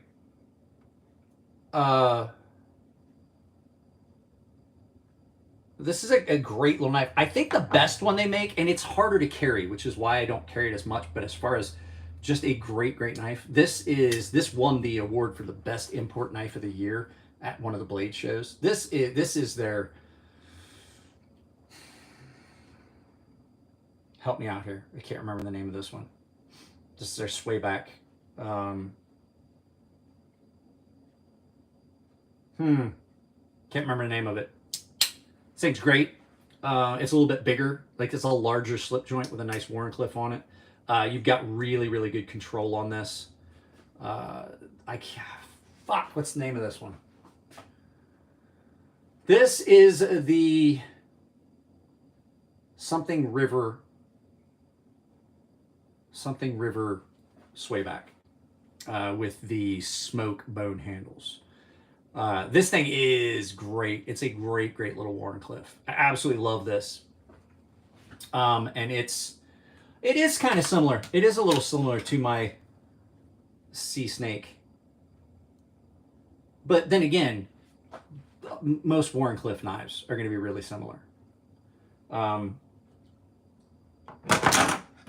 It's just something. The Sea Snake design was around before, and people are like, oh, there's a couple knives out there that are kind of similar. People are like, oh, they copied your Sea Snake. I was like, no, they didn't. I can see the differences. So this is probably the best one they made, but it's not my favorite because it's just a little bit more difficult to carry. This one's great because it's got a nice little thin, slender blade. This is probably the one I'm using the most lately, but if I had to look at what knife I've used the most, probably in the last year, as much as I carry other knives, I carry this one a lot. This gets used a lot because it's just a great little knife. I like the stag handles on this. The reason I like this one so much is because as a smaller knife, those stag handles are kind of thick, and having big hands makes that more comfortable. And then it's got a slender little lamb's foot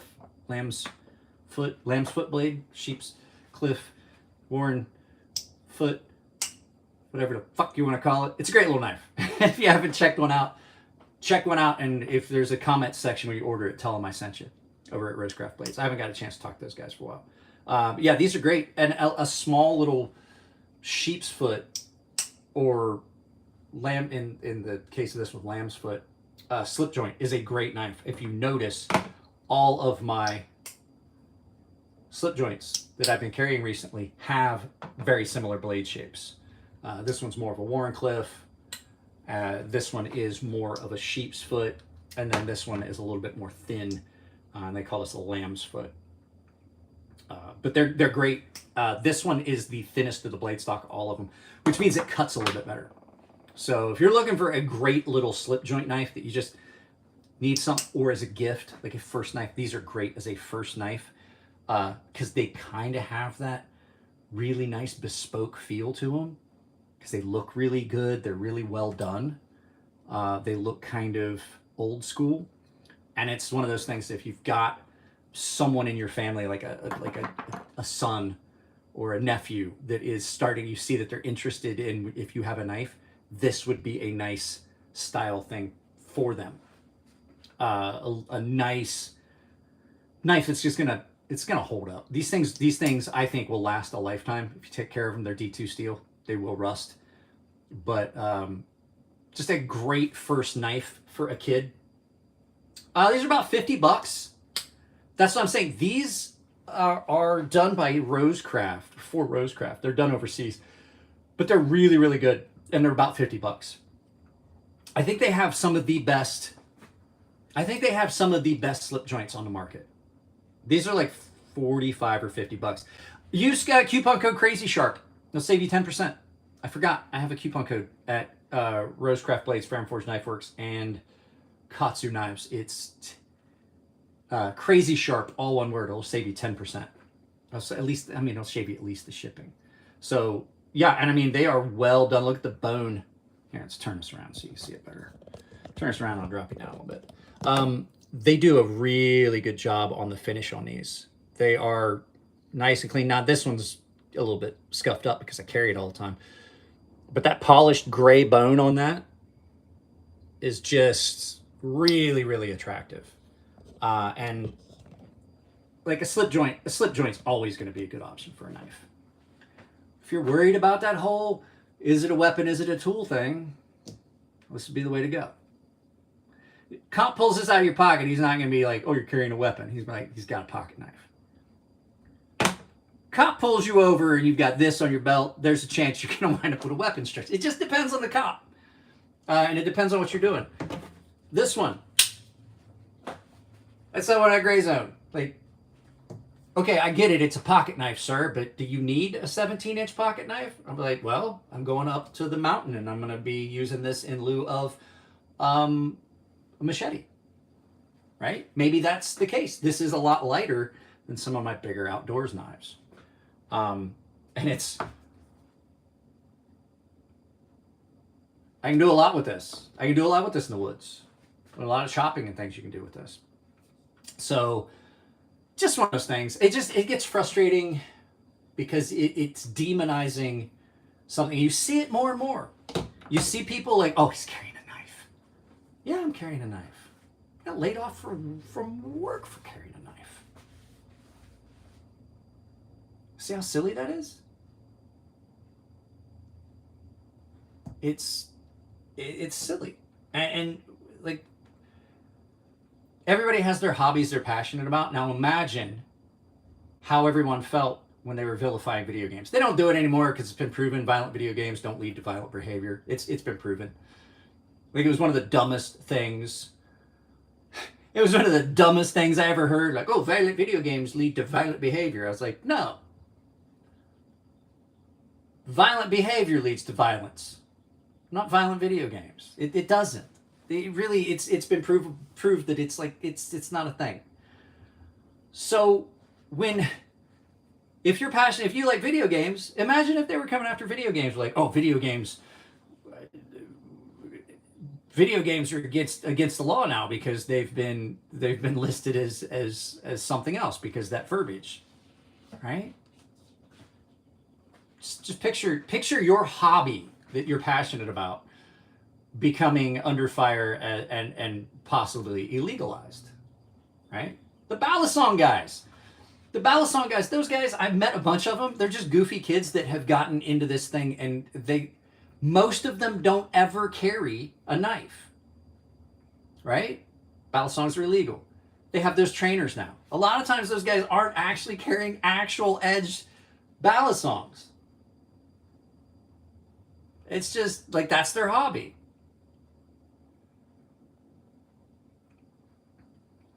Okay, that is hilarious, but your comment's not going up. I'm going to tell you guys, the reason that you don't see some of your comments, we post them up.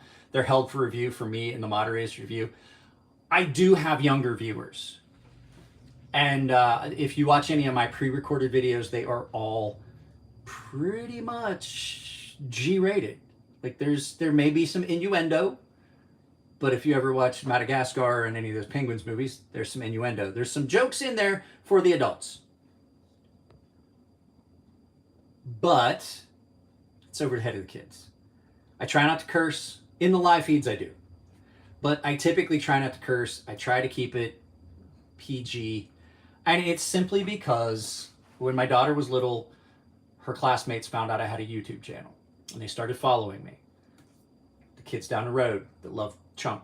The lady down the road, her grandkids are here all the time. They love my dog. As a matter of fact, if my garage door is open, they will come up and they will come up and play with the dog. He'll go out to the area where we park cars outside of my studio, and they'll play with the dog. They found out I had a YouTube channel. They follow my channel. I try to keep this as family friendly as I get upset, but usually I save stuff towards the end. What is my favorite fixed blade? Edged addiction. I have a couple. Really, really. They're up on my. If I had to pick what is the best fixed blade I have, I'll go grab it. I'll show it to you. If I had to pick one, it's gonna be. Guys, there is an entire milk crate of fixed blades out there. If I had to pick one, I'd say it would be this one. If I had to pick one that is my favorite. I have a lot of really cool ones. I have some of my dad's, but this is probably my favorite fixed blade. If you go down in the description of the video, you will find a link to Knives Ship Free where you can pick up Lon Humphrey's knives. This is a Lon Humphrey custom. He's making custom knives at a fraction of the price of other people. It's okay. It was funny. That was a funny joke. That's a joke I would tell my friends. I try to keep it. I just try to keep it clean because I do have younger viewers. I have some viewers that are in that younger subset of kids that I don't really want their parents upset with me. You know what I'm saying? Like I don't want people complaining to YouTube that like my kid was watching this channel and this guy said this. I just try to keep it a little clean. It was hilarious. Like I'm gonna text that to my buddy and ask him. So this is a full custom knife that was under $400. That's amazing. He's making these in the United States. Lon is in my hometown of Ohio, just outside of my hometown in Ohio, and he does incredible work. This is one of the best fixed blades I've ever had. It's a nice little outdoors knife, comes with a beautiful sheath. Hey, guess what? Bye. And so this is probably the best fixed blade knife I've had. Now, if I had to pick one of the best new knives that I've had, as far as like something like this, is the TKL Knives Night Guard, I believe. No, Night Guard. This is a great little, more modern style fixed blade. Different kind of sheath, different kind of tactical purpose, still really functional for a lot of other things. But I'm going to tell you right now, this winds up on my belt so often, like daily. I mean, you can see, look how much I carry it. It's gotten, the loop has been formed to my belt. Great little sheath. It's just, growing up, a cattle farm, this would be what I carried, right? This would be on my belt. Just a great all-around outdoors knife.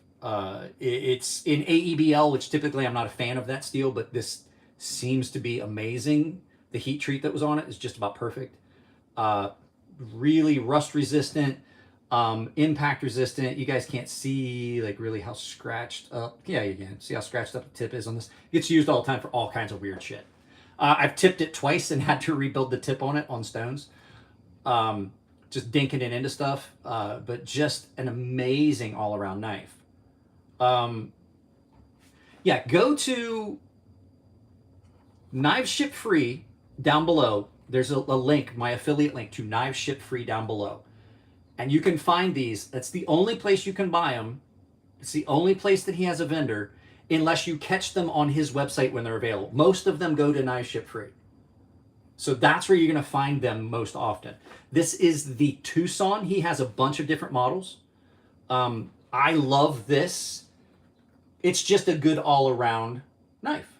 Nice contoured handles, but then you just the beauties that you get in some custom knives. When I make custom knives, I like to do specific unique handles based on customer's preference. This is just amazing. It's a red burl of some sorts. It's stabilized wood, polished tang on its full tang with a blue liner.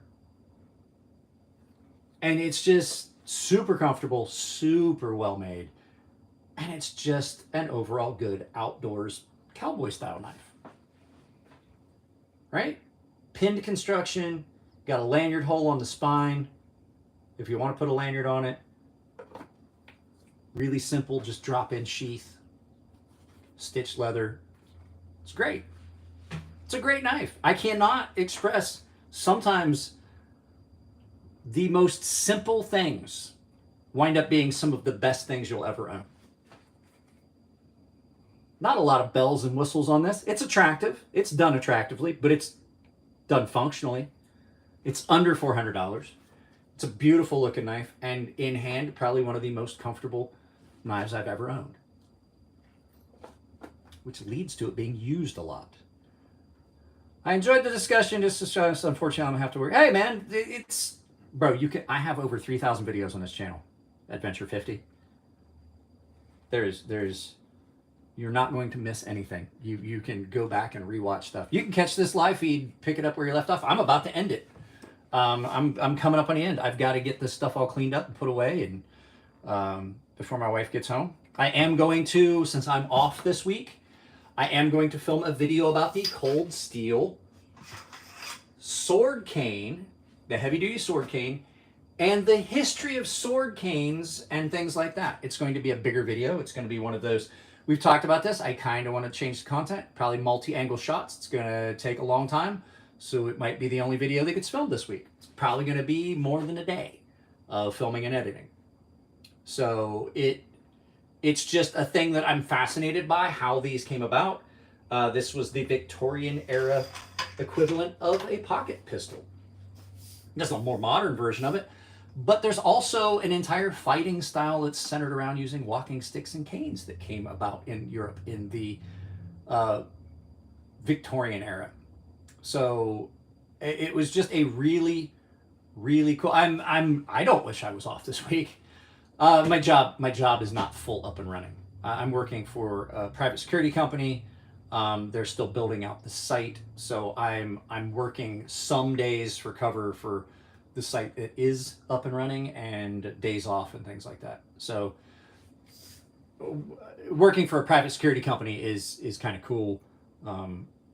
We get to see a lot and hear a lot of stuff from a broad spectrum of people that have gotten hired into that. And this company's really, really picky about who they hire. It's not like some of these companies will hire you, all they're looking for is a heartbeat. Like, can you breathe, have a heartbeat, and drive a vehicle? Like, that's basically it. They're not doing a lot of background checking and stuff. The Plenipote, what's up, buddy? This company, you've got to have either 5 years of security, law enforcement experience, or you have to have been in the military at least E4 for a specific number of years. And so they predominantly hire, they predominantly hire prior military. That is their preference. You have to have a set level of experience with law enforcement or prior military. Like, that's basically who they're hiring. And so it's not your average fly-by-night kind of bullshit Securitas, Allied Universal bullshit mom and pop security company. It's an actual really good company. So they've got contracts worldwide. It's a really good company to work for. And so far, I like everybody that's there. Everybody I've talked to has just been, it's, you know, you have a job and like you go to work and you get paid and that's just the limit of it. And you see the people you work with and you're like, this motherfucker's not doing a thing. It's not like that here. It's like an actual, no bullshit, like people that enjoy what they're doing, people that are passionate about what they're doing. And I enjoy it. I like it. I like being around people that are like that, people that are passionate about what they do. I'm passionate about all the things that I do. I wind up being passionate about. I like the security stuff. That's a good job with a security company. Physical security, counter surveillance for the government for a few years. I was passionate about it. They were just a shit employer. So if I sent you one of the cold steel expandable batons, would you have a knowledge-based review? Yes. As a matter of fact, I did military law enforcement for a few years. We had expandable batons. Yeah, Raccoon Sex Dungeon. You know how to hit me up. You can find me on Instagram. And if you guys aren't part of my public Discord, down below it says join the community. If you're not part of that, like, shame on you, because there's a lot of fun that can be had if we build that community up.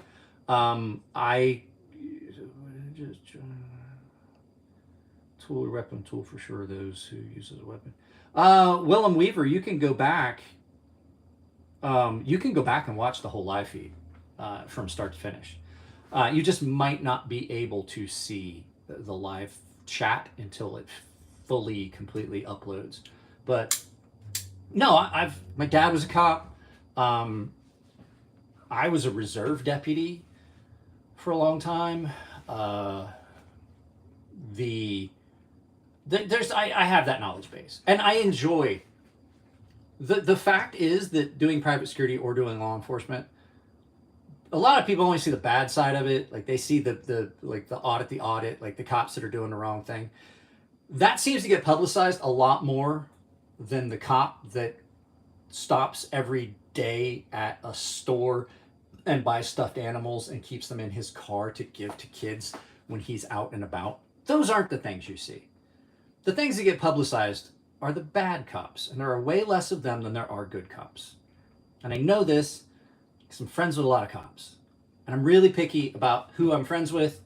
As my father would used to like to say, if you can't judge a man because of, you don't have that interaction, you can't judge a man by his actions. Judge him by the company that he keeps, because he will keep like-minded, like individuals. If you have a friend, if you meet a guy and he's got a bunch of hood rat friends, until I know different, he's a hood rat too. You see what I'm saying? Hey, Scott Brown, how about you fuck off?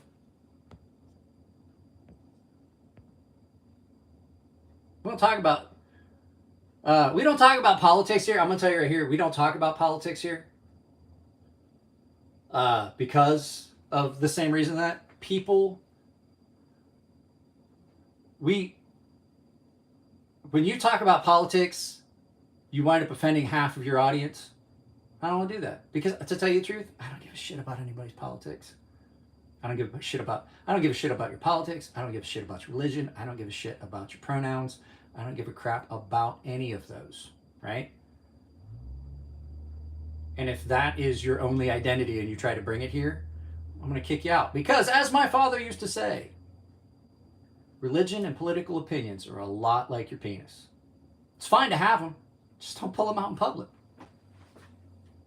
So, in social situations, and Holland knives don't have, In Holland, knives don't have a good reputation for that, but I get you. I got you. My grandpa used to say, a man who carries a knife is worth an extra $1 an hour. Came with his tools. Having a knife in your pocket, having a tool in your pocket, it can be as indicative of you being a hard worker as used to be guys that showed up to a job with their own tools. It doesn't happen these days very often. In the trades, back in the day, I had friends that their fathers worked in trades, and that was a selling point. If they were a supervisor, if the guy showed up with his own tools, that was a guy you wanted to hire. Guy shows up with his own tool belt, and you don't have to provide him with stuff. That's a guy that's coming ready to work. That's a guy that's already worked. That's a guy that has set himself up for success and is probably going to do a good job for you, even if it's only for a short time. A lot of times guys would show up at a job site like, hey, I'm just passing through. I'll be here for like 3 months. If you got any work, I got my own tools. They're going to hire that guy. They're going to hire that guy knowing he's going to be there short term. Because there was a long period of time in this country where guys would do that. Guys were just out to see the country. Guys coming back from World War II, coming back from Korea, coming back from Vietnam. They wanted to see the country that they defended, and they would have their own tools, and they would show up on site and ask, hey, I'm going to be here in the area for 3 weeks. Probably no longer than that. Do you have any work? I just need to pay.